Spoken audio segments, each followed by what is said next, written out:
Chuck or Matthew, or does Matthew prefer Matthew or Matt, or does it? I don't know. I've been calling him Matthew. I think he likes Matthew.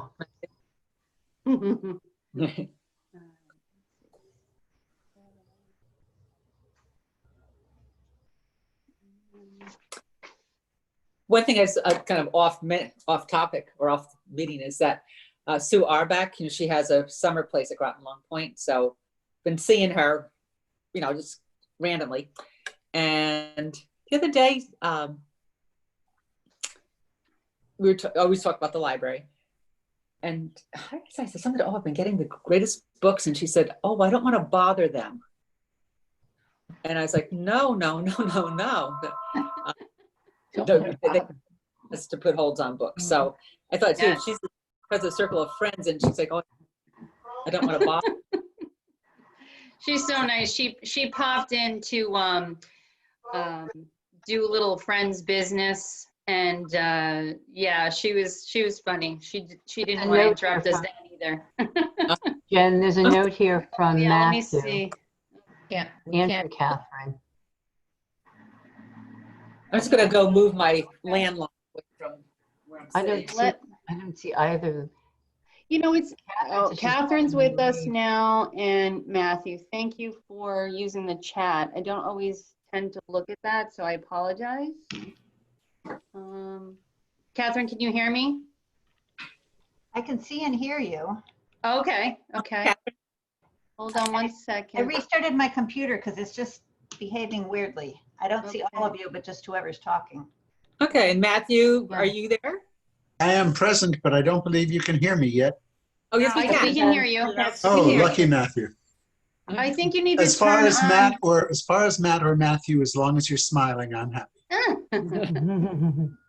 So I can tell you what's interesting about Zoom is none of you had a problem with unmuting or muting or any of the periphery things, except Matthew and Catherine had that issue. So if you encounter that again, just for the next meeting, I will be more aware of the chat, so I can unmute you or get you into the meeting. It's happening infrequently, not to everybody. So I do a lot of chats, and each one of it has its own gremlins in the system. it does. It's very strange. Yeah. Something that I learned was that if you have been using, let's say, WebEx or a different meeting product, and then don't shut down your computer completely, you might have problems with using the next product. So if you go from a WebEx meeting to a Zoom meeting to Google Meet, it could really, you could lose your video or, temporarily, but it may not work as well as you expect. So it's better to shut down after you're on one online meeting product. Shut the computer off. There's Catherine. Okay, there you are. There's Catherine. Oh, They just promoted me to a panelist, so now I can see everybody. Yeah, that's what I'm saying. It's very odd. No one else I had to approve. Yeah, it's very strange. So anyway, you're here. Okay, well, not knowing if Chuck is, Might be working. working right. I'm just gonna say, Very She true. often comes in a little late. why don't I, and Matthew, if you can, if we're okay hearing you, or if you want a video in, just do that. But let's start the meeting at 4:06, I think. Call to order. There you There are. he is. Hello, Matthew. Hi, There he is. everybody. How y'all doing? I didn't know you're gonna rush to get in. Okay. And in terms of roll call, we're all present except for Chuck. We hope that he can join us. Public comments? Don't have any. Communications? I have none. Jennifer or any other board member? Anything to share? Communication? Actually, just wanted to mention the email that I sent out. Like I had mentioned, I didn't communicate that we had some people who were interested to provide funding for some new or expanded materials on anti-racism. And like I mentioned in the email, we have not only looked through our collection and many of the lists that were provided, we did have many of the books, and the ones that we didn't have, we have added to the collection. And I'm also happy to report that one of our people who offered funding I received a check in the mail today. So I just think that was really kind to, put that forth. She reached out to me directly as well as the other two people. So it's just nice to know that community members are not only just paying attention to what's happening, but also, providing materials to the community in this time of crisis. So just wanted to acknowledge that. I have a question about materials. Sure. Either now when people come up to the remote library in the lobby, or when Yes. we open up, I would imagine that there will be a small number of people who will show up without masks. Yes. How do we have a plan to deal with it? If not, tell me and I may have a solution. Okay. Matt does masks. Yeah, in fact, what we'll do is after I've got I want to give you the whole phases and what we're doing right now. Right. What we're going to do. So Add that on. note to self, we will get back to that. Would that be under director's report or? Yes. Okay, Or so probably more new business because New I want to business? update you on everything. Yes. Okay. put mask under new business. Mask. We'll, okay, any other communications that we received? Okay, next is the approval of the minutes. May I have a motion to approve the minutes of the May 20th meeting as sent to us in the packet? So moved. Thank you, Hallie. A second? Katherine is a second. It was pointed out before we started our meeting that there's a formatting consistent error, particularly under new business and old business, where spaces were left out between words. Yeah. That will be corrected before they're posted. I don't think we need to. I was trying to get ahead of your eagle eyes, Catherine. There was one thing I thought could be clarified a little bit about the DVD and changing that areas into genres. Where is that, Catherine, so we can all look at it? It's probably under Jennifer's report. Okay, and do you want to read what? Let's see. It's right now. It says creating DVD area into genres. On the second The page? last one. Oh, the Yeah, last last. page two, the last. Maybe it should be dividing. I think subdividing would be a better way to phrase that. Okay. Great. Okay. Okay, so that's really correcting the report, the director's report. I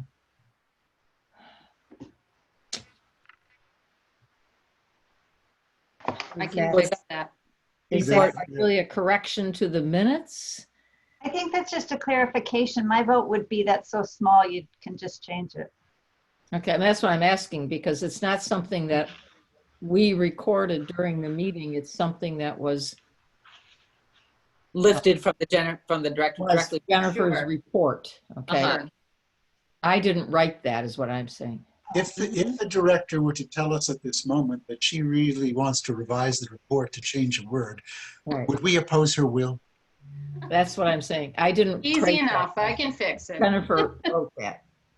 No problem. So, Mhm.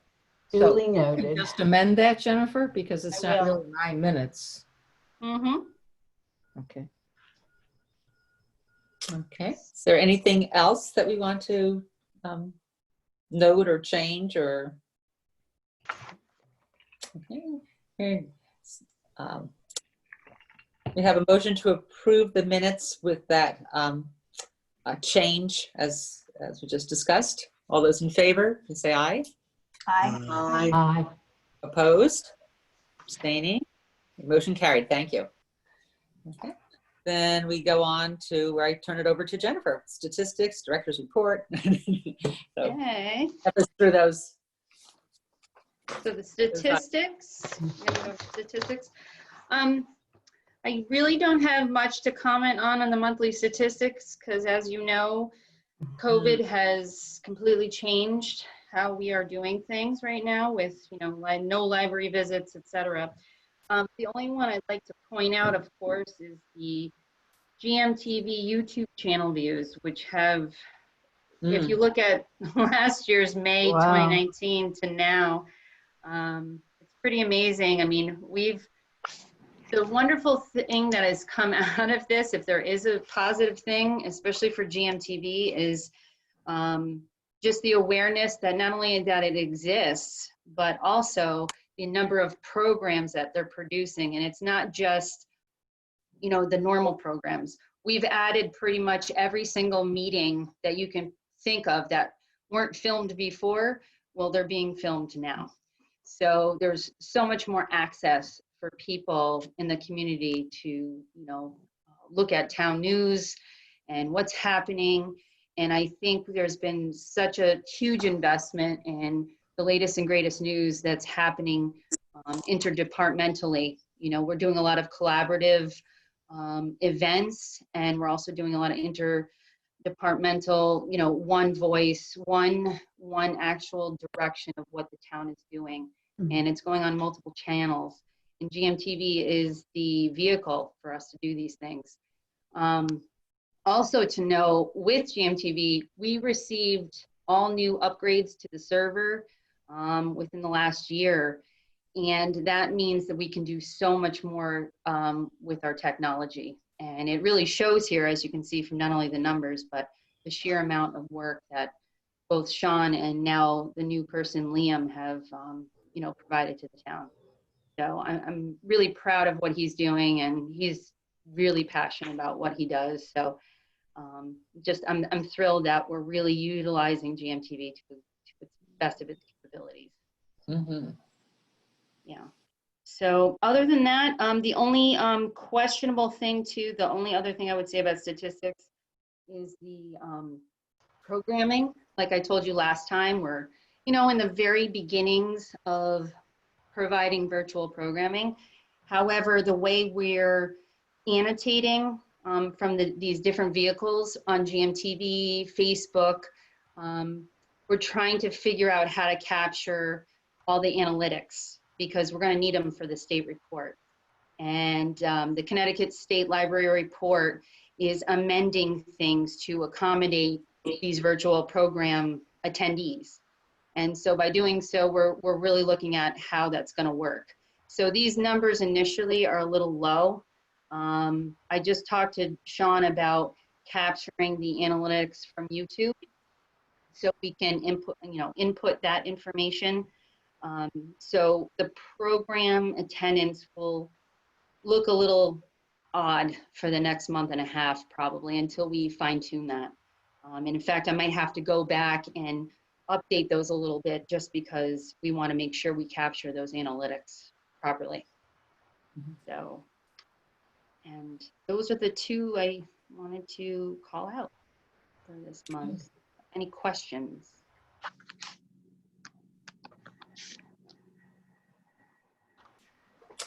Okay, hearing none, but we thank you. We move over to your report, Jennifer. Okay, so some of the things that we're working hard on right now, obviously, is our opening date, which I'll get to in just a second. Expanding our summer reading program. We've had to think outside the box this year. We had a wonderful plan, and of course, being that it's going to be virtual and not, even though people can come to the library and pick out books, it's just not going to be the same. So we've had to modify what we're doing, and we've got a terrific program that's investing pretty much a lot of properties and coordination with some other departments and organizations in town we're calling it Get Outside with Groton Public Library. And what we're going to be doing is we're going to be posting these really, really cute, and in fact, I'll send you an example of what we're sending out. There are these signage that we're going to be posting at different locations, and you can take a picture with, it has our giraffe mascot on them. and you can take a picture. And what we're doing is encouraging kids and families to get outside and go to these locations throughout Groton to showcase, you know, what's great in Groton. And what's really great is to do like a little teaser. We are doing little videos to highlight these areas with those people that are representing that area. For example, we've contacted GOSA, and they will be doing a little filming of one of their properties, and we'll have one of our signages there. We have a couple Parks and Rec properties that Parks and Rec is going to talk about, and various other organizations. So that we're getting ready right now, and that's going to segue into our overall summer program, which we're still going to have incentives. Kids are going to be able, parents, or I should say adults, teens are still going to be able to log all their materials, and they will be able to do that right online in our online program. And at the end of the summer, they'll be able to collect incentives for the reading that they did. So rather than having them come in every week or every time they're done with something, we're just going to make it, cap it off at the end of the summer. We're hoping by the end of the summer we can do a little more than just our virtual programming, but that remains to be seen at this point. So the team is working really hard and collaboratively, and we also shipped over a couple hundred books to the summer camps, Parks and Rec summer camp group. They have told us that the majority of their program is going to be based on reading, which makes me so happy. And so we've shipped off some books to them that they can hold indefinitely and be able to read during the whole summer. So we don't have to keep exposing, you know, adults over to the kids. They can just have their own book collection right at their fingertips. So, and we're going to hopefully add to those things. I mean, we're really excited about it. So, Matthew, you had a question. I did. A couple of weeks ago, I asked about the possibility of our having a GMTV show, a reading show for young children. And the response, as I understood it, I don't know if these understand things correctly, was that we had a real issue with private property and the rights to Copyright. use stuff. Correct. At that point, I responded saying, is there nothing in the public domain? Can we find no stories from the 1920s or 1910s that were written for kids so that we could have a 30 or 45-minute program that could run just before dinner time so mom can plunk the kids in front of the TV and take care of what she needs to do or he needs to do or they need to do, and the kids get good entertainment instead of bang, bang, shoot 'em up. Yeah, no. I don't know anybody who'd be willing to do some reading for you on the show. I have no idea who might step up. But, I actually, you're may- a student librarian, your librarian, his librarian, I'm sure can identify some wonderful stuff that's 50, 60, 70 years old, and we don't need any permission for. right. But I think really the problem is we're being flooded with that kind of information right now. We're trying to get kids away from the computers entirely, get them outside and encourage reading in their, you know, like I said, their camps. And we've actually been invited to ECDC, which is one of the younger daycare environments. And we always go out and do outreach to them, but unfortunately we can't be present there right now. So we're going to provide them with literature instead, and hopefully we can educate some of the teachers and help them out in a different way. But it's not something we're pushing to the side. We're definitely having some children's relatable programming. In fact, Tish Robbie, who is a children's author, she writes some Dr. Seuss books.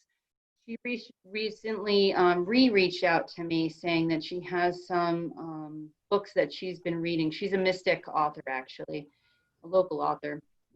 And we're going to highlight her in the upcoming month for the children because she's reading her own material. And so we're going to be doing that.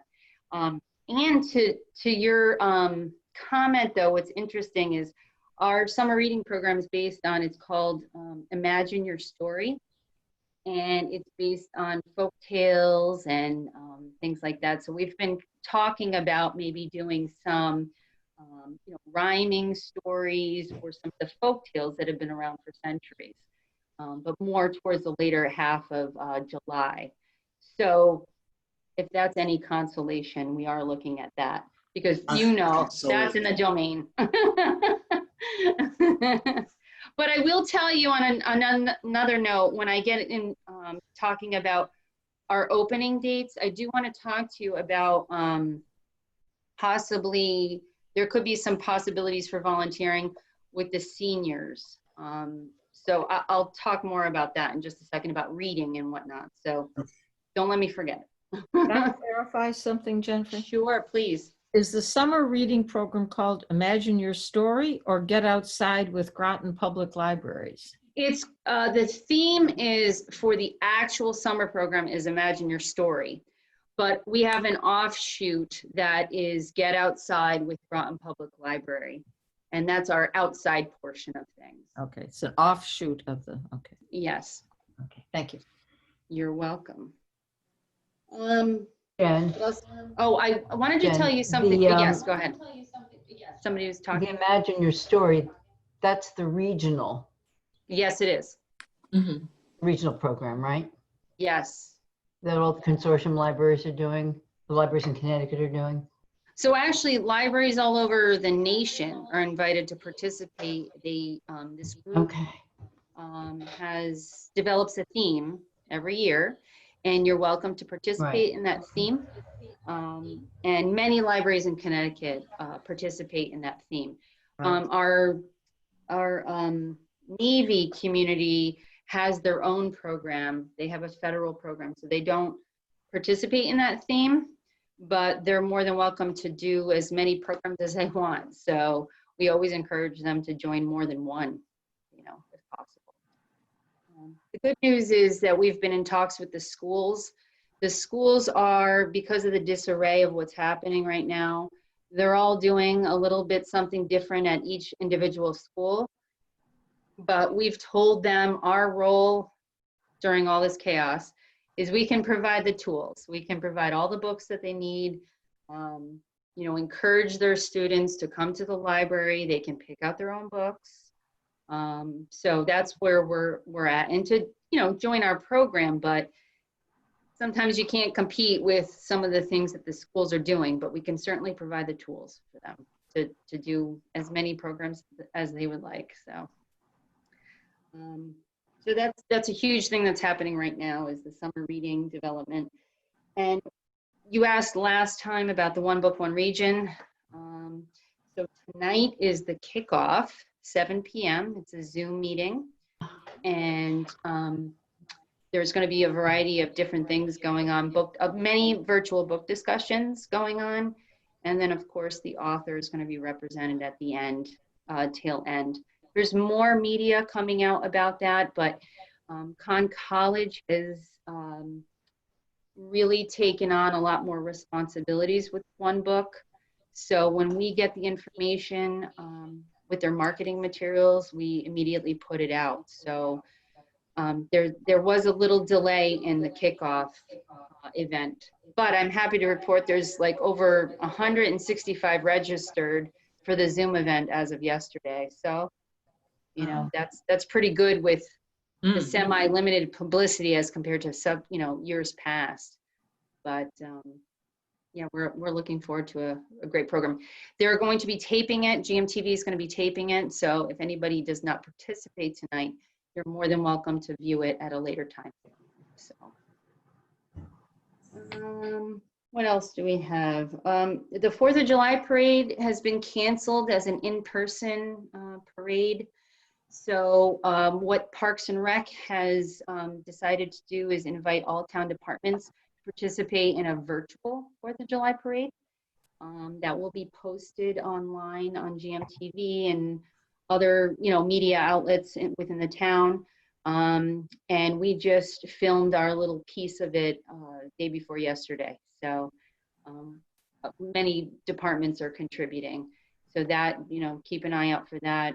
I know people get really excited about the 4th of July parade, but unfortunately, they wanted to make sure that people are safe and not in crowds and following governor's orders. And we started a new Instagram account. So we already had a Facebook account for our social media, and our teen librarian had asked us if the next step is Instagram. We really want to hone in on some of the teens that we're missing, or the 20 to 30 or early 30-year-old age group that tends to use that social media platform more than Facebook. So we added that recently and have been plugging away with reading lists and pictures of the library and things that we're doing. So it's just another outlet for media, things that we're doing at the library. What else did I want to say? Deliberate system. I know I'm gonna talk a little bit about our opening procedures, but as of this past Monday, we opened up system-wide holds, and what that means is Mystic and No Ink, Bill Memorial, Waterford, and our library are all now delivering to one another. The deliberate system in the state has been coming every day, and so we are allowed to put holds on other things from those libraries.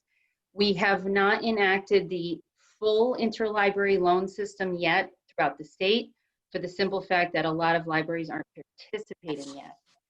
There's very few that are in that system right now, just due to closures and whatnot. So we will keep on top of that. As soon as we know what's going on, we'll open that back up. But it's kind of pointless to have somebody come and say, I want this book, and the majority of libraries are still closed at this point. So we're going to reevaluate that at another time. But I would tell you that about 85% of the requested materials are delivered throughout our libraries, our sister consortia libraries. So that other percentage is from statewide things. So you're pretty much going to get many of the things that you'd like, whether it's popular fiction or some nonfiction related materials. So, I think that's really it, besides, of course, the opening phases. Any questions on that I guess we're all waiting to hear about the opening. end? So as of yesterday, I'm just getting my phone because I want to say this properly. We put on our website, we put on all the publicity of what our phase 2, we're calling it, or phase 2, it looks like. We're going to have, everything's been put on our website. I don't know if you've seen it through Constant Contact, our social media outlets, and GMTV, but we are having modified library hours. So our hours are going to be Monday through Thursday, 10 to 6, and Fridays 10 to 5:30. And the reasoning for the delay rather than 9 o'clock is we still have a food program that's going on, and they're doing it right outside of our doors, and the traffic can be a little concerning. So I didn't want anybody to get hurt. And the food program is fabulous. It's really helping out a lot of people. So I'd hate to see any, problems with that happen. So we're going to start at 10. We don't have Saturday scheduled yet. We're going to do that after the 4th of July. So the following week, that would be July 11th. We're going to have shortened Saturday hours. So you'll be able to come between the hours of 9 and 1. That's not until July 11th. The town. What was the time on Saturday? I didn't It's hear. going to be 9 to 1 starting Thank you July so 11th. much. There are some guidelines we're requiring, and it's a town policy. Masks will be required. Of course, if you have medical reasons, we cannot bar you from utilizing the facility. But we do have signage that is going to be posted. We are requiring people to practice their social distancing of 6 feet.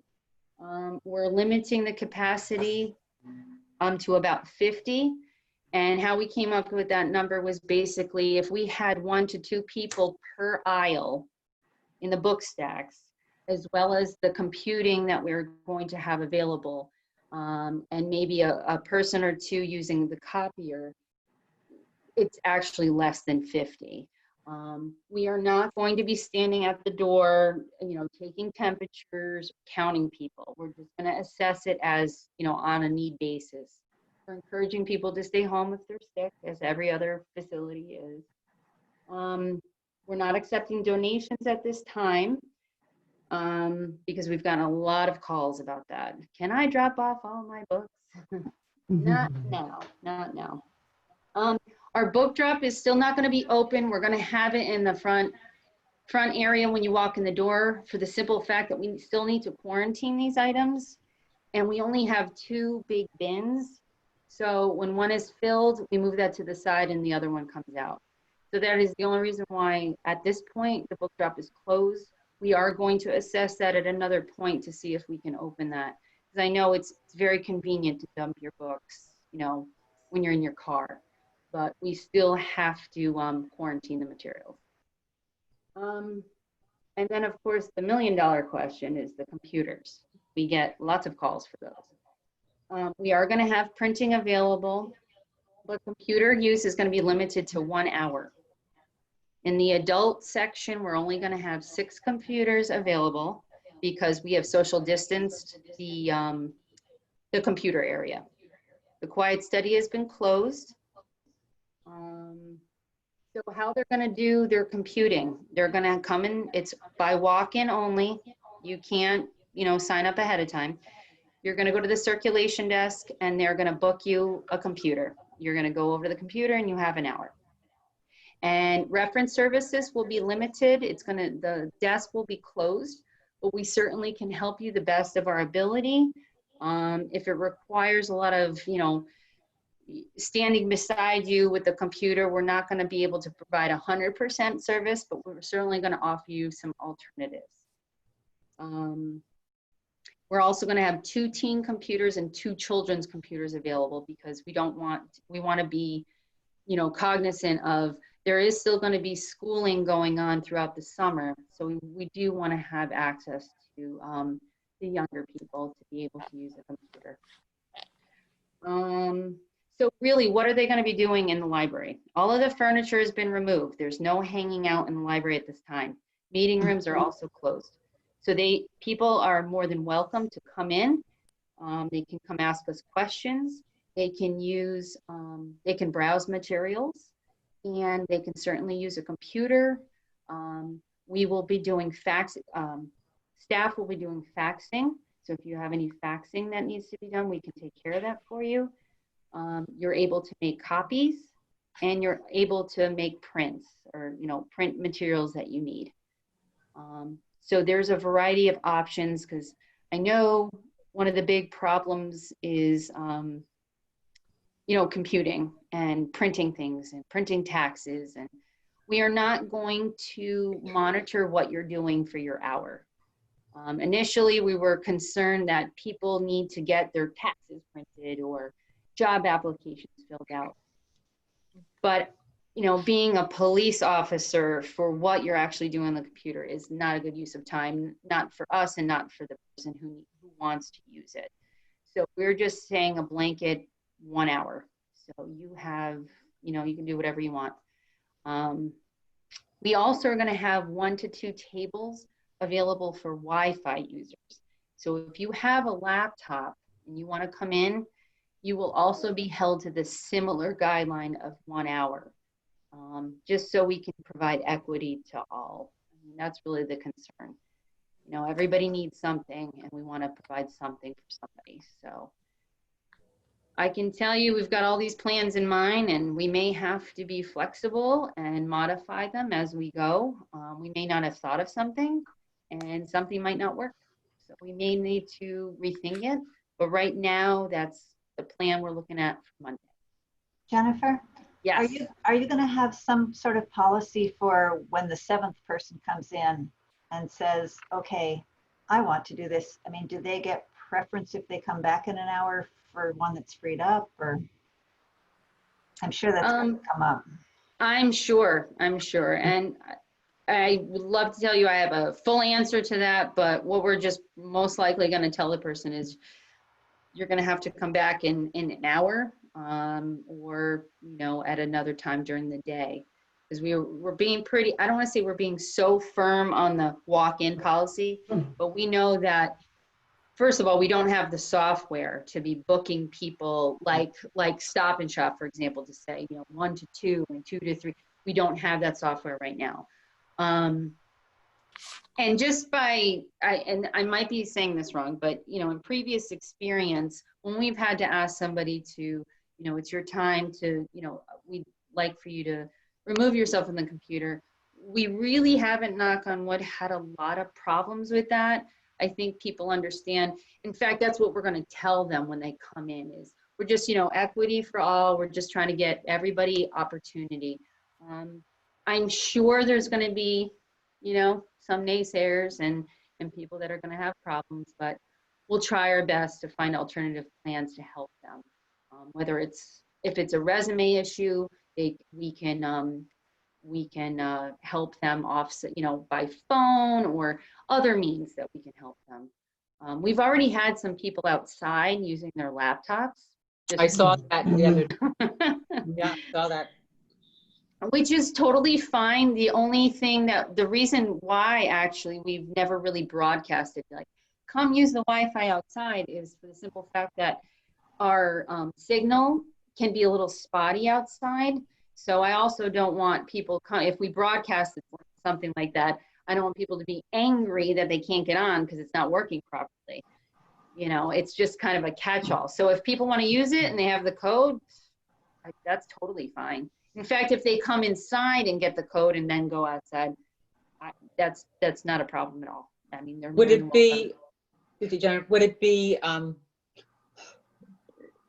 just problematic, I guess, to set up that little gated garden area to the side of the children's room as like an internet place where you could be outside with the internet?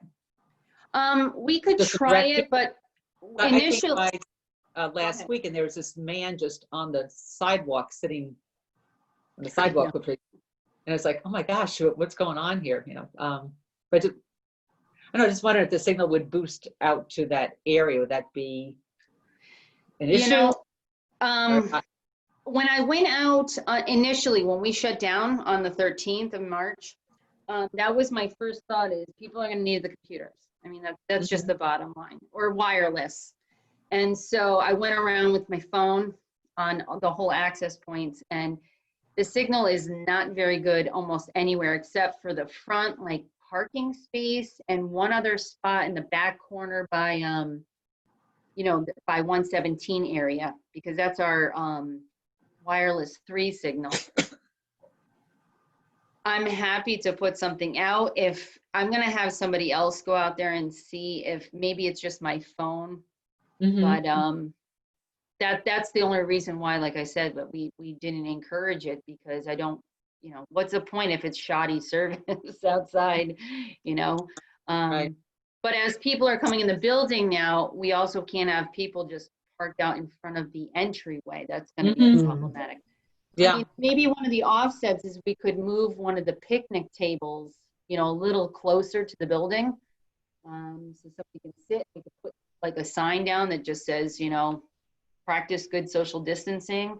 I mean, because people are eating outside now. I mean, that's not unusual at this point. So yeah, I mean, I would love, anytime you think of something, you know, please send me some feedback, because it's not just your board member, your customer. Yeah. And it's helpful. It's helpful because we think in terms of what we see and what we've experienced, but as the customer, it's very valid to encourage people to tell us, you know, not only what they need, but is there another way we can do something? So. Is there any piece of equipment that could be purchased that would boost the signal outside so that you would have, you know, like in that area Marie was talking about where there Mhm. could be some tables set up. So especially, you know, when the library is not open, you know, Sure. I have no idea what it would take, but is there some, I mean, like we have in the house, like boosters to get it, Mm-hmm. all the kids are here to get it upstairs and stuff, so. Yes, there is boosters that we could use there, but there's two things that we're dealing with right now is our firewall is terrible. And I think I've mentioned over the last 6 months that we were waiting for funding. We're still waiting for funding, and that should be within the next month or so. We are updating all of our servers, all of our equipment, and we're also getting more bandwidth within the next month and a half to have one wireless line that has wonderful bandwidth and has better accessibility, not only throughout the building, but better signal outside. So right now we're in this weird, you know, if we buy the boosters, there's no guarantee because we've got 3 wireless signals in the building. 2 of them are free from our cable companies because we're a library and they have given us those. But those 2 free ones are virtually like a home bandwidth. You know, you can have like 4 people on it. That's why it shuts down a lot. And our wireless 3 is our Connecticut Education Network line, which is the one that we're expanding on. We're getting more, because we know that people need more bandwidth. They know, and they need, you know, they just need better wireless. And we are going to be providing it, but you can't have all that great stuff without updated equipment. So if we put in something like a booster, there's no guarantee because of our old, you know, equipment, it's dying and we need new equipment. So that's the only, I'd hate to invest in something like that, even if it was nominal on our 3 lines when we know the firewall's terrible. So they're still gonna run into problems. So at this point, it's a little strange, but like I said, we're just waiting for our state library funding to come in because that is what we're purchasing. So you know, of course, because of COVID, it'd be nice to have it today. But I want to say, I'm, you know, fingers crossed by early August, we could have that all taken care of. Jennifer, do you get the cable through Thames Valley? Groton We do Utility? have one through. I that wonder if is- they'd yeah. be interested in just doing something that would, again, give an outside internet access for the community, just as a community kind of. Well, you know. Thames Valley, from my knowledge now, I don't, they've been bought out. Right. They are, I think it's Oh. Atlantic Broadband, Atlantic They're possibly. not part of Groton anymore. Oh, okay. Yeah. Sorry about that. Doesn't mean, we did ask for, what I can tell you though is, I reached out to the state library because they were talking about, aside from the money that I was talking about, this other funding because of COVID. Marie, I'm sure you know, there's like, it's through the CARES program. The state library has received funding and they were asking us what we would be interested for customers during this terrible time, what people's needs were. And I immediately emailed and said, well, maybe hotspots, maybe some extra help with wireless. So I gave her a list. I just don't know where that funding source is at the moment. Yeah. How they're distributing it. But they did recommend that what they were deciding on giving funding was going to be for laptops and other technology due to the shutdowns of the libraries. I mean, that's what people need. The access, the digital divide, all of that. So I've put in requests for that. And of course, we're at the end of the fiscal year, which makes it even more interesting because we really can't buy anything until after July 1st anyway. But it's definitely a high priority on our end. Something to look into, yes. 2 tiny questions about management. I heard you say that capacity is going to be limited to 50. Yes. How do you, so that I'll give you both questions or three questions and answer them Mhm. any way you want. How are we going to manage that? And number two, I applaud removing the seating so that it doesn't become a hangout place. But I also know that there are handicapped people who use the library as well. And if have you thought about that? Have you come up with having a couple of pieces of furniture in a back room that you can wheel out in case you have a genuine handicapped person? Well, with mobility issues, depending on what we're looking at, we're still encouraging people, especially if it's related to books, to call ahead, and we will pull all of them for you and walk them to your car if need be. So that's one thing. As for the computers, I guess it would just depend. We're not going to have reference services. So them coming, anybody coming in to come and sit and chat we're not doing that. It's really going to be focused on telephone reference, email reference. I wasn't talking about reference material. Okay. I was talking about a handicapped individual, disabled person comes into the building. He or she wants to browse the stacks, whatever. And after 10 minutes, I like to sit down because they're impaired. And I'm not suggesting putting out furniture, but I'm suggesting that there be a couple of pieces of furniture hidden away or close by so that you can use your judgment as to whether the individual would be in your judgment, whether that would be a necessity to accommodate that type of disability or not.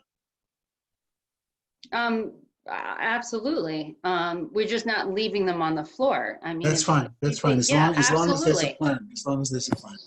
Of course. And I'm sorry, you said the first thing, how are we going to judge the 50?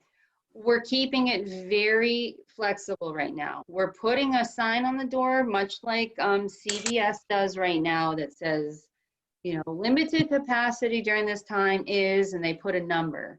But no one's standing at the door. We're going to gauge it by, our circulation desk is really wonderful where it's located because we can see people coming. We see it starting to get pretty active, then we can, evaluate it. But I don't see. It gets pretty active at a given moment, and you have 40 people, 60 people in the place now, and you reach the conclusion that it's time to limit access. How do you triage the people who are already inside to know who's been there 30 minutes, 10 minutes, 55 minutes? And I'm not suggesting that people register and get hand stamped with different colors, but when you reach a saturation point. The way they do it at Walmart is a certain number of people are allowed in, and when somebody leaves, somebody else can come in. But you're not limited as to how long you can stay. You can stay all day if you want, but you're keeping somebody outside from coming in. But people generally come and go pretty fast. Even when the line at Walmart is like 25 people, you're in within 5 minutes, maybe. We expect that our Saturday is going to be more like that. Yeah. And we're deliberating right now as to having maybe, much like Walmart, how they have in Home Depot, they'll have like the line outside and be able to do that. I'd hate to put parameters down like we did with the curbside initially, before we see what kind of traffic we get. So initially, if we have the first week and it's pretty, decent, but we see 5 to 6 gets busy, well, then we have to, decide maybe there has to be somebody standing at the door then to, count the people. So I don't want to say, the more rigid we're getting with this, the more problems it ends up creating. Instead of let's see what the flow looks like and then kind of reallocate from there. We've been pretty successful with that so far, even with the vestibule and the curbside. We, like you said, triage that and change things up pretty quickly, and people adapt it and they actually like it better. So I don't think you could, chase down people in the library and say, you've been in here for a half an hour, you have to leave. I mean, I think, maybe if you have to put out a sign that says, please be courteous, You know, other people want to come into the building. Capacity is limited to 50, you know, people get the message. Yeah, and the way we look at it too is we've taken out, like I said, the furniture's gone. So in other words, it's not encouraging people to, you know, hang out. The toys have been eliminated. There's very few computing just right now, you know, little, you know, the computing. And then the browsability of the stacks or the DVDs. That's really all that you can do. Or you're at the front desk, I don't know, taking care of some, you know, unresolved business or an issue with your account or something. But as we start adding services, the capacity might become more questionable. But we don't even have meeting rooms open. The water fountain is going to be closed. I mean, yes, the bathrooms will be available, but you know, overall though, I don't know what other business they would be doing. They're only going to have an hour to use the computer. So Can I ask, just, yeah, go ahead. how does the computer use work? Does it start on the hour? In other words, like you have the 10 o'clock to 11 o'clock group? Because if let's say there's a free computer at 11:15 and somebody comes, but then who's going to monitor that they didn't get on till 11:15? So then theoretically they have till 12:15. I mean, is it in hour blocks? So if you No, it's not hour blocks. Who's going to? So it's by walk-in, first come, first serve. Right. They're going to walk in. They're going to go to the circulation desk. Because our meeting rooms are closed, what we did with our meeting rooms was people would come to the desk to register for a meeting room. They would be given a ticket, what number, you know, meeting room. And we would take their initials down. Doesn't even have to be a name, just initials. And they go to their assigned meeting room. And then we ask them when they're done to please return the, you know, the number. Because the meeting rooms are closed, it's already set up in our computer system like that. We have our event keeper calendar that can assess times, like who's in what block. So we'll have a running statistic, and it's, like I said, walk-in only. It's not pre-booked, and it's not by exact time. So in other words, if somebody comes in at 11:15, there's an open computer, they're on it. They've got their hour. So. And then you know that when they're done. Well, we ask them to then, you know, bring the number back at the end of their hour. We tell them what time it is, what time they're going to be done. Like if they come in at 11:15, we'll say, okay, at 12:15, please return your thing, your number. If they do not, we have a couple parameters in place. We have reference librarians will be roaming and checking in on their calendar if there's a line and whatnot. We also, if somebody wants to get sort of belligerent and angry, we're hoping to diffuse the situation very nicely. And if that doesn't work and we're encountering some problems, we do have the capacity to shut the computer down from the back room. So if need be, but Jen, I didn't hear that. we do have the capacity to shut down the computer from the back room. Because, you know, I thought you said from the bathroom. Okay. Back room. We don't have a computer. Our server's not in the bathroom. Okay. Jennifer, when you talk about the number system, it all sounds good, except I'm not to be germphobic or something, but I'm thinking, okay, so now you're handing a number to someone, they're handing that back to the staff is then handing it to somebody else. That makes me a little uncomfortable. I think Lean it in between. handing the We do have, so staff will be either wearing gloves, and when the laminated number comes back, it will be wiped down. One thing about cleaning I didn't talk about. So the unfortunate thing, we had sanitizing stations put up throughout the building. Some of the bags still haven't come in, you know, the liquid. But we do have one for the front entry, one I believe for the computer area. If we don't get them in time before Monday, we will be putting out bottles. So there will be something available. Plus we have our bathrooms with, you know, soap and water. And then for our keyboards, they're all going to be bagged. CLC, the Connecticut Library Consortium, had this great idea. I bought saran wrap originally to cover the keyboards, and Connecticut Library Consortium had told us, somebody came up with the idea of, I don't know if you've seen if you remember, the newspaper bags that were clear cellophane. We have a bunch of those for some project that we did, and they're so easy to put on. You just slip one right on, and what we're going to do is at the end of the day, we're going to replace it. We're not going to do it for each individual every time somebody gets up, because two things. First of all, you're taking a risk anytime you walk outside your house. So if you're coming in to use the computer, you will have plastic covering, but we'll have sanitizing stations, and we're asking you to wear a mask, and we also have a bathroom for you to wash your hands. So that is why we're going to just put the bags on in the morning and in the afternoon. But they will be protected, and we will be covering the mice as well. So, and those will be fresh every day.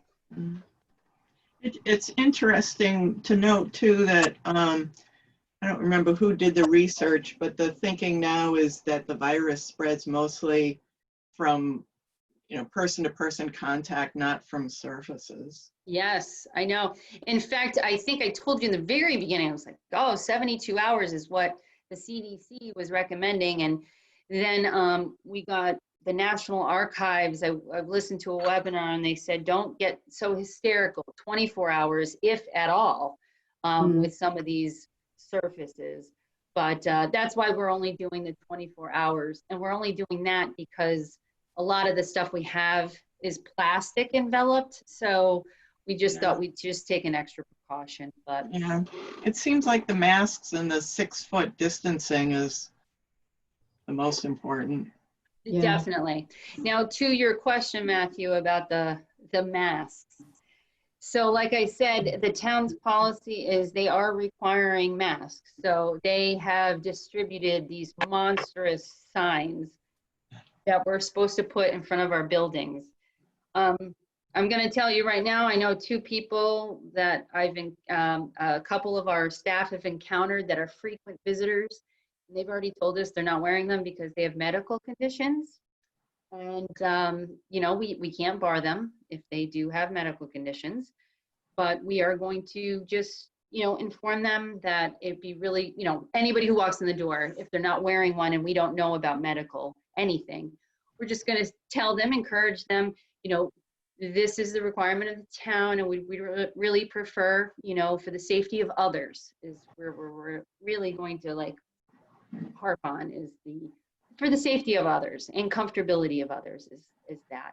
But we can't very well, we're not going to pull anybody out and throw them out. Because again, they have limited time. So, you know. Well, my initial question was, when the inevitable person shows up without a mask, will you have a stock of masks that you can offer one? And if not, well, that's a yes/no question. And if you won't, then I may have a solution for you. Oh, okay. We were not going to be providing masks Okay. for So customers. our synagogue has distributed just short of 2,000 masks to agencies around the southern part of the county. We're winding down at the end of this month. I'm Sure. imagining we may have a couple hundred extra masks. If you Okay. would like to ask for 50 masks, they're 3-fold masks with a filter inside, and they're reusable. If you'd like to shoot me a letter asking if we can get you 50 masks, I can give you a stock so you have some on hand. With regard, people coming in and saying, I have a medical condition. I'm going to respond as the former director of a town ambulance squad, a 60-person ambulance squad. That to me is an unacceptable answer, because it puts We've heard the need to respect people with medical conditions. Sure. My response would be, if you have a medical condition that precludes you wearing a mask, you come in with a doctor's note and we'll certainly honor your request. But there are enough people in the world who will say whatever they need to say to make the outcome be what they want it to be, because public health is the issue here. I think we have to, I'm very comfortable being outvoted. It happens to me all the time. But my nickel says that if somebody says, I have a medical condition, we honor that on presentation of a note. And without Sure. presentation of a medical note, they have to wear a mask or choose not to come into the library. That's harsh, but I don't want to see somebody come into the library and get sick, because it's not a question of who's at fault and culpability. It's just that I don't want to see anybody get sick. No, agreed. To me, I think people are going to try to use that. They try to, many people in the past that I've had experience with have also used the therapeutic animal excuse. Right. Which is actually Okay, not yeah. acceptable. It's only a dog or a miniature horse that are allowed. And we can't ask, even if they walk in with a dog and it has something on it that says something, we're not allowed to ask because those, you can buy those from anywhere. It's not, doesn't necessitate that it is a true medical problem. The fine line we get into is, of course, there's all these questions, because of course, as a librarian, our first questions are, well, what's the ADA law? And you can't ask certain questions about what the medical condition is, but you can certainly ask, there's a particular way you have to say it. And so I need to educate staff on how to, go by saying, without blurring those ADA lines. And they're because we're probably HIPAA municipal, lines too. They're probably yeah, HIPAA lines exactly. as well. If somebody were coming in and saying they had that, we'll be glad to honor it. Just bring a doctor's note. It doesn't even have to say what the condition is. We don't need to know your private life, but we do need to protect the public. Hey, when I was doing chaplaincy in prisons, you'd be amazed at the number of people who were Jewish just before Hanukkah, and then converted back to something else, and then became Jewish again at Passover because they thought they would get wine and they got a thimble of grape juice.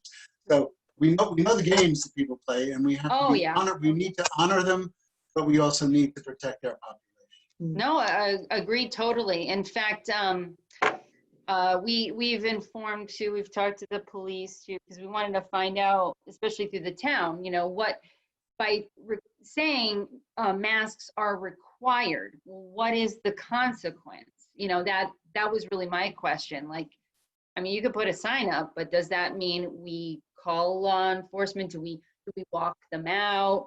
Those are the kind of questions that I had, and they're not going to be having police, presence or anything. So, I think really the question, my next question to the town would be, how far are we going to take that? Like you said, do we ask them for that? I certainly do not want to take people's temperatures. I do not want staff, getting close to people like that and taking temperatures when our library is spacious enough that they can come in, get their business done. Like I said, it's limited. We don't have many things for them to do besides getting books, putting a book on hold, or using a computer, really.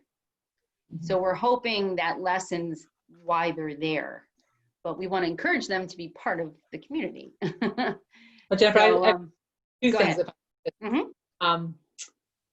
One is with children in masks. They're saying now children under age 2. So just I want to talk about what the expectations for children. And then secondly, if we get some really hot weather, the library is an air-conditioned space, so you might have that onslaught. You may, kind of. No, it's very true. It's very true. Yeah. It's definitely, I'm trying to encourage, we're having a staff meeting tomorrow just to update on all the things we had brainstormed and talked about. I mean, we're not taking it lightly, but at the same time, we're keeping it as loose as we can initially, because once you start putting in all these parameters and controls, it gets, we've already experienced doing that way. We had like detailed things for curbside, and boy, did we throw that out the water and do something completely different. So we have some things in place, and we know, staff is well aware that we may have to be flexible. We may have to count. We may have to have a line outside. There's so many variables. So we are cognizant that there's going to be changes continually, but it's broadcasting it out to the public so they're not totally confused. But We're just trying to keep it as simple as possible so they can follow a train of thought. But you're right, it getting hotter and people frequenting the library could definitely increase. Absolutely. I had a question as a result of the information that was sent out about the opening.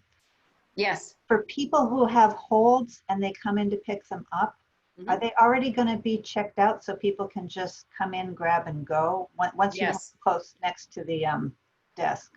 Yes, we are going to have, because we can't have it in the vestibule anymore because people are going to be walking in and walking out, right where the old holds pickup was, the bookshelf, we've added a huge long, it kind of wraps a little bit into the children's room. It's got lots of shelving, and we're still going to bag everything, and we're still going to put the name on it, and we're still going to check it out. Now, if we call you and tell you you have 3 days to pick it up, we're giving you those 3 extra days. I just thought it might be confusing because that's the same space where we used to pick up holds and then have to check them out. Nope, there will be no checkouts, and we will be notating that, you know, on the shelving, just because we want the less contact, the better. You know, just come and pick up your stuff, and you're on your way. I hope that was what you were going to say. Yeah, we just have to move it, like I said, on the inside because the vestibule clearly will be too cramped. So, yes. And our plexiglass, it's actually real glass. It looks beautiful. They did a really nice job, and, you know, staff looks well protected, and we've got our masks and our face shields, so we're good to go. We want to get these books out of here. But I still encourage you between now, even when we're in the thick of it and before I talk to you again, I mean, please send me some thoughts. I mean, everything you said, Matthew, and everybody else, you know, and some thoughts, and I can certainly reach out to you as we develop, because we're also talking to the other libraries too. Everybody's got different dates of opening just because of what they do or do not have, or they're not ready. I think we were ready. You know, we have to open. We have to get people back into some sort of normal and some sort of access is really the concern. But you know, I definitely encourage any feedback is super helpful. We will consider it. So. Is the senior center opening the same time? And no, they had it July 1st. They were considering, but now they've pushed it back at least until August. The senior center is working hand in hand with the other senior centers in the state with guidance from the state. They're very concerned about how this is all going to work out with the vulnerable population they have. They're adding, you know, the Parks and Rec itself is adding some things, but they're just very concerned and very leery of not only the second coming possibly, but, you know, just those people are vulnerable and they just want to be protected. But they are still trying to do some virtual programming and things to help keep people's spirits up. They call them, they call their people. Oh, one other thing I wanted to mention, our homebound services. We are not going to be delivering right now to the assisted facilities that we do just because they are not allowing it. But the individual people, we've got kind of a system in place. Our volunteer who's been delivering, who's wonderful, she just got medically tested to make sure she's all good. And she's going to be delivering, but just dropping off. She still calls all of our homebound people on a regular basis to see how they're doing. And she will be distributing books starting next week, but they will be bagged and they will be left on their doorstep. So, yeah, so homebound starting next Monday for the individual homeowners. So I know we know people need materials, and during this time being so isolated is really terrible. So we're starting that. And yeah, so. Just a thought, when we're talking about the library, you know, when it gets hot and people want to come in and be cool. Mhm. Has the town given any thought to using the senior center as a cooling facility? I mean, not for elderly people necessarily, but Mhm. just as a large space. That's not being used for anything They else. have in the past, they have used that as well as the library as, places that people can go. I don't want to say they haven't thought of that yet, but I'm sure it's on their radar. And if we have to go to that, It's just a thought. yeah, Again, no. Especially, I feel like it's going to be very humid this summer. At least that's what it's seeming like, the start of. So as that develops, I mean, like I said, depending on what we see, as we see when we open, the people that we're going to get in the crowds, are we going to get crowds? We're just going to have to adapt to, what the singular needs are. And, we might have to do the limits and the lines outside. So, but hopefully we won't have to do that. We can only hope. I've received very positive responses. People are just very excited. They can come and make a copy, or they can come pick out their own book, or even with the few people I've talked to about limited access computers, they're like, I don't care. I just need to print a couple things out, So it's been fairly positive. Knock on wood, I haven't received anything negative yet, and can only hope that we won't have a lot of angry people. So. Right. This is kind of related, sort of. I'm going to suggest that we have our July board meeting online, unless, unless other people feel strongly we should not. But I think it's probably the right thing to do for everyone to continue an online meeting, and possibly keep the August one online, because of just this summer is so unusual. We usually don't have an August meeting, but we're just kind of our own planning. Yes, absolutely. I Yeah, know it's a good we idea. asked we did ask the town manager how long he wants to go with, basically filming and doing virtual, how long we think this is going to go. And he said at least a couple more months, at least. Oh, okay. Okay. So, but I mean, then again, at the same time, I mean, the governor's orders had been, less than, if you have a meeting, it has to be less than 10, and it has to be social distance. So there is some room in that, thought, because we only have 9 members. We could go to the meeting room and everyone get in a corner and shout to each other. Yep, and that's what we've been doing with staff meetings, because it just, we have the whole library, so we space everybody out in the library and just yell really loud and stuff.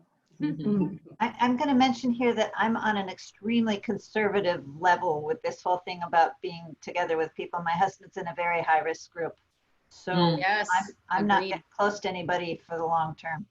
So Sure. let's plan on at least the next 2 months continuing what we're doing, having the. And, as time wears on, if we have to, if we decide, at some point to have full meetings and people still don't feel comfortable, I mean, this is a no-brainer. We have this option. We have Zoom, we have other things. So that's not a problem at all. I think people are getting used to watching meetings on television, so. Definitely. Definitely. You're right about that. Also getting used to going to meetings without pants on. Yes, that's true. I just really quickly, because I know we're way over, I just wanted to tell you one thing. You asked me about alternate people on the board. I did email Betsy, our town clerk. I have not heard back from her, but funny enough, I've been working from home today, and I saw that she left a voicemail, and I can't get into it. So I'm thinking it must be related to that. So I will just email you and tell you what she's responded with. But I did contact her, and I did read through the bylaws. I didn't see anything. So I would assume that she would, have a call on that. But I will definitely email you and let you know. Thanks, Jennifer. Yep. I've got to leave. I thank you all so very much. It's a real privilege. Thank you, Matthew. Have a great Thank day, you for your everybody. questions. Take care. Shalom. I'm Matthew. Hi, Matthew. Okay, so we've moved into new business, continuation of opening discussion. I think we just had That's what that. we just did, yep. So that moves us to old business, and there's nothing on the agenda. Does anyone Yep. have any old business? That like to, Left it open. okay, I guess I might have done that with next month's meeting, just meeting schedule too. Okay, well, hearing nothing else, may I have a motion to adjourn at 4:16, I think, 4:17? 5, I 5:17. 5:17? I will move to stop, yes. 5:17, right, when I say 4:17. Just on an offshoot, I just got a question. Would you, at the end of next week, do you want me to just do a quick check-in, even if it's a brief email saying things are doing pretty well, or? That'd be great. I mean, unless, of course, Yeah. I don't know if anybody's popping in, but, I can certainly send something out just to tell you what's been I happening. think that's really helpful. Good And idea. Yeah. if you find, Jennifer, like that meeting we had 2 weeks ago, I felt good about it. I felt that we were helpful to you and not just informative to ourselves. But if you find that you'd like to have the board have, again, that kind of discussion, not a formal meeting, but those who can participate to give you some guidance or to Sure, sound. sure. I do really appreciate, your board members, but I know that you use the library, so that's the best part is you can walk in and you can see and say, hey, what if they did? Could this be done? Because that's all we do all day, but we're so in the thick of it. And I'm not gonna lie, these last 3 months, we've been in a bubble. We've been working hard, but we've been so focused on our projects that now getting back into customer service and the temperature of what people's emotional states are at this point is going to be very enlightening and very interesting. And anxiety on both levels. I mean, I've got staff that, of course are, oh boy, are they not going to listen to the required masks, or, are they going to be mad if they get kicked off the computer? So, there's anxiety on staff end, but I know there's anxiety out there from all the people that want to get out of their homes and, utilize things. So I think it's very helpful to have a dialogue with people who use the library, but also are, like board members, part of this process. So anything you can, feedback is super welcome.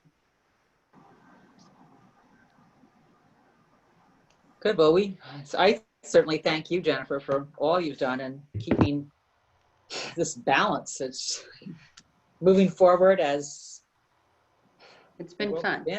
Yeah. No, staff has been, I have to say, as much as I just said about anxiety, the flexibility that they've shown has been quite amazing. I mean, something's not working.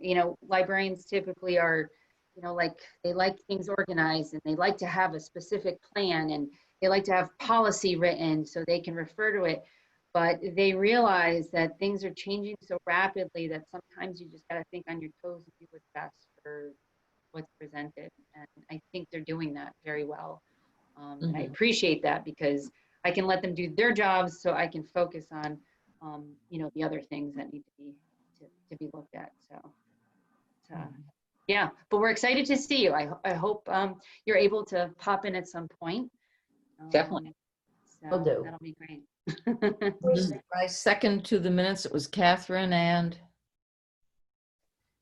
A second to adjourn? yeah, to adjourn. Oh, It was Barb, wasn't it? Barb?